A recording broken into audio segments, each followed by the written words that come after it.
വെനിസ്വേലയുടെ അതിർത്തിയിൽ US യുദ്ധവിമാനങ്ങൾ. വെനിസ്വേലയുടെ തീരങ്ങളിൽ നിന്ന് 75 കിലോമീറ്റർ അകലെയാണ് US-ൻ്റെ 5 F-35 യുദ്ധവിമാനങ്ങൾ എത്തിയത്. മയക്കുമരുന്ന് കടത്തുകാർക്കെതിരെ ശക്തമായ നിലപാട് സ്വീകരിക്കുമെന്ന് US പ്രസിഡന്റ് ഡൊണാൾഡ് ട്രംപ് പ്രഖ്യാപിച്ചിരുന്നു.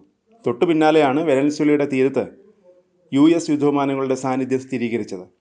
US-ൻ്റെ നീക്കം രാജ്യസുരക്ഷയെ ചോദ്യം ചെയ്യുന്നതാണെന്ന് വെനസ്വേല വിമർശിച്ചു.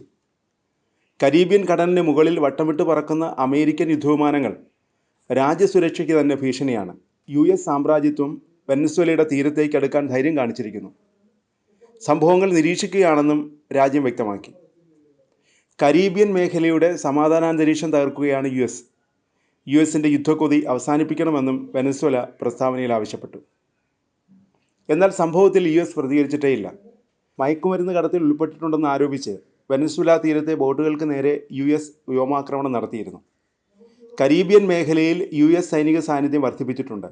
വെനസ്വേലയിൽ നിന്ന് 937 കിലോമീറ്റർ അകലെയുള്ള US പ്രദേശവും കരീബിയൻ ദ്വീപുമായ പ്ലൂർട്ടോ റിക്കോയാണ് US-ൻ്റെ സൈനിക പ്രവർത്തനങ്ങളുടെ കേന്ദ്രം. സെപ്റ്റംബറിൽ പ്ലൂർട്ടോ റിക്കോയിലെ സൈനിക താവളത്തിൽ 5 അത്യാധുനിക F-35 യുദ്ധവിമാനങ്ങൾ ഇറങ്ങിയിരുന്നു.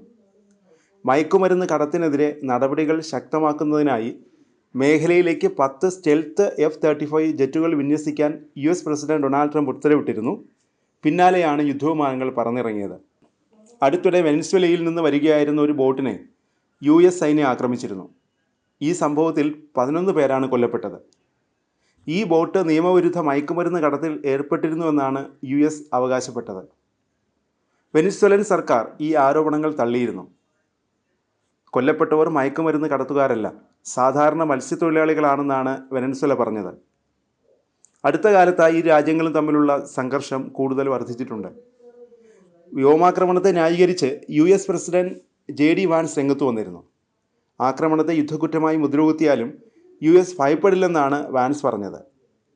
US-ലേക്ക് മയക്കുമരുന്ന് കടത്തുന്നവർക്ക് ഇതൊരു പാഠമാകട്ടെ എന്നായിരുന്നു പ്രസിഡന്റ് ട്രംപിൻ്റെ പ്രതികരണം.